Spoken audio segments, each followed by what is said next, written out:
It was supposed to be just another busy morning at a small bakery on the corner of Maple Street. The scent of freshly baked bread filled the air as the old bell above the door chimed softly every time a customer walked in. Outside, a cold drizzle painted the city gray, and inside, behind a pair of tinted sunglasses and a long black coat, stood a man no one recognized. His name was Alexander Kane, one of the richest men in the country. A self-made billionaire known for his steel-cold demeanor, luxury lifestyle, and an empire that stretched across continents. But today, in this humble bakery, something would happen that not even all his billions could prepare him for. He had come here for peace, away from cameras and board meetings, away from people who smiled only because they feared him. The city had grown too loud, too fast, too fake. He wanted a moment of normalcy, something real.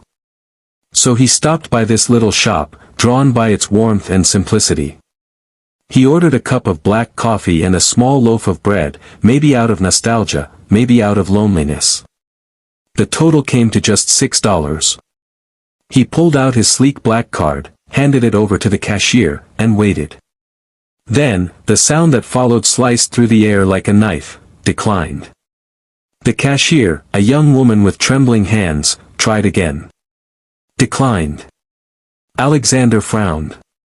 That couldn't be right. He had billions sitting in accounts worldwide. He pulled out another card. Declined. Then another. Declined. One after another, all refused. Whispers began to ripple through the line behind him. Phones came out. Eyes stared. A man in an expensive coat, with the arrogance of money dripping from his every gesture, suddenly looked helpless. He checked his phone. No signal. No connection. His financial system was down, or worse, frozen. Something was wrong, terribly wrong. His heart began to pound. He could handle losing money, but the embarrassment of standing there, powerless, surrounded by strangers judging him. It stung more than he wanted to admit. Before he could explain, the cashier, now uncomfortable, cleared her throat. "Sir, maybe you could come back later." That's when a small, gentle voice spoke from behind him. "You can have my coins, mister." Alexander turned. Standing there was a little girl, no older than 7. Her shoes were worn, her coat torn at the sleeves, and her cheeks were red from the cold. In her tiny hand was a fistful of crumpled coins, pennies, nickels, maybe a dime or two. She held them out with the purest sincerity he had ever seen. For a second, no one moved.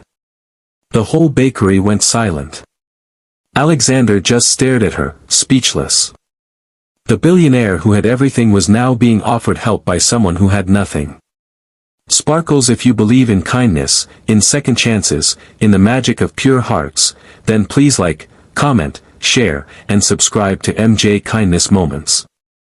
Let's spread more stories that remind us how beautiful humanity can still be. Sparkles.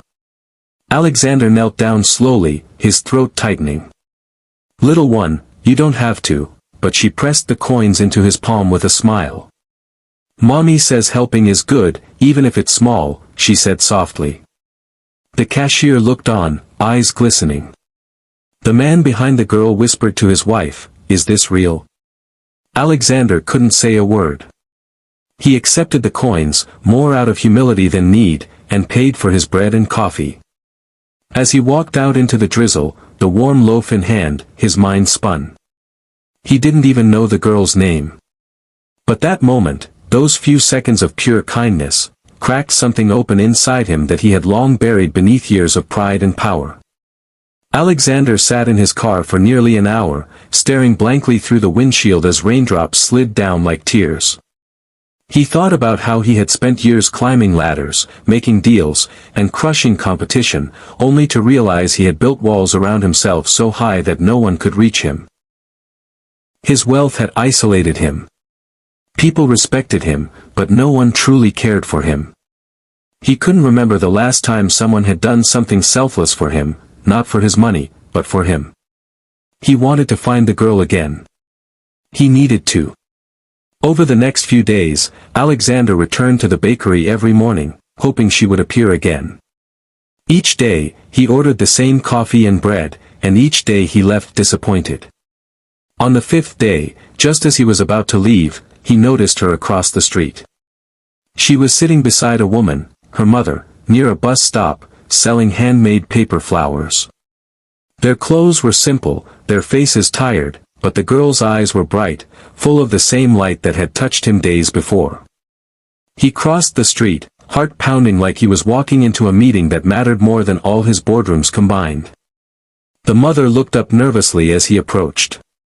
He introduced himself, not as the billionaire Alexander Kane, but simply as Alex.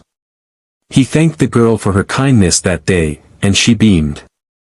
"Did your card start working again?" she asked, giggling. Her innocence broke him again. They spoke for a while. He learned that her name was Lily, and her mother's name was Grace. They had been struggling ever since Grace lost her job at a cleaning company that went bankrupt months ago.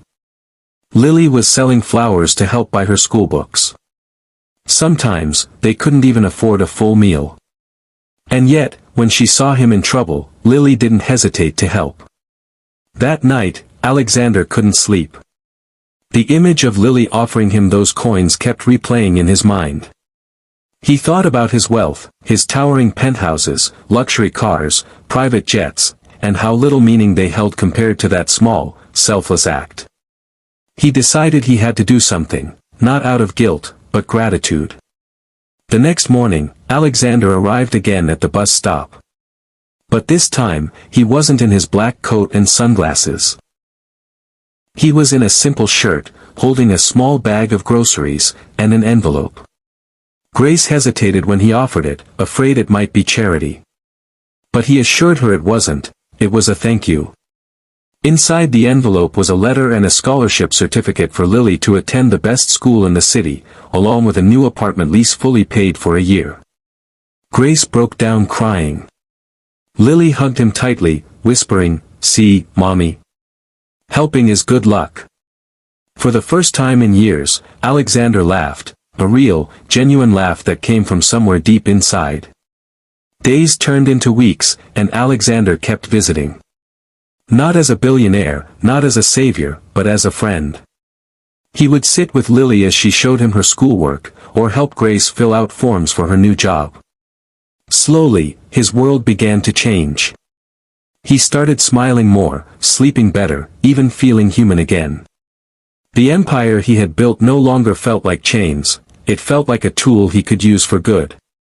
He began funding small community projects anonymously, fixing local playgrounds, sponsoring education programs, and supporting shelters. Everywhere he went, he remembered Lily's words, "Helping is good, even if it's small." Then one morning, Grace invited him to a school event where Lily would be reciting a poem she had written herself.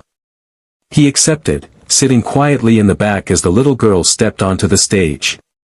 She wore a simple white dress, her hair neatly tied back, and her smile as bright as ever. When it was her turn, she took the microphone and began. "Once I saw a man who looked sad and alone. He had shiny shoes, but his heart made no home. So I gave him my pennies, all that I had. Because kindness can heal the world when it's sad." The room fell silent. Alexander's eyes filled with tears. He wasn't a man who cried easily, but that day, he couldn't stop. He realized that the little girl had given him something far more valuable than money or fame. She had given him purpose. After the event, Alexander approached her and whispered, "Lily, you changed my life." She giggled and replied, "You changed mine too, Mr. Alex." He promised her that day that he would never forget what she had taught him, and he didn't. Over time, Alexander's story went viral. People were moved by the tale of a billionaire who found his humanity through the kindness of a child. But he never sought attention for it. When reporters asked him why he did what he did, he simply said, "Because someone once taught me that even the smallest act of kindness can save a life.